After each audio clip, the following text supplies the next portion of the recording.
సంతోషంగా పేద ప్రజలకి ఈవినింగ్ టైంలో ఎవరైనా పేదవారికి, మంచి భోజనం లేని వారికి భోజనం పెట్టండి. పేదవారికి ఒక బెడ్షీట్ కానీ మీ నుండి ఏదైనా ఇవ్వగలిగింది ఇవ్వండి. మీలో ఎవరైనా పేదవారిగా ఉంటే దిగులు పడకండి. మీ ఆత్మీయ పేదరికంగా లేకపోతే చాలు. ఆత్మీయతలో మీరు అభివృద్ధి పొందితే ఆర్థికంగా కూడా దేవుడు మిమ్మల్ని దీవించబోతున్నాడు.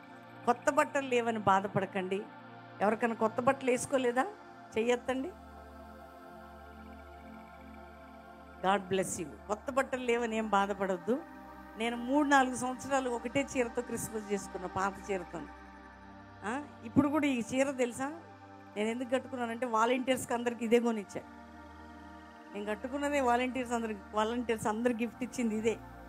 అందుకని వాళ్ళతో పాటు నేను కూడా కట్టుకుని వాళ్ళు కట్టుకోలేదు. ఈరోజు వైట్ శారీ కట్టుకున్నట్టున్నారు.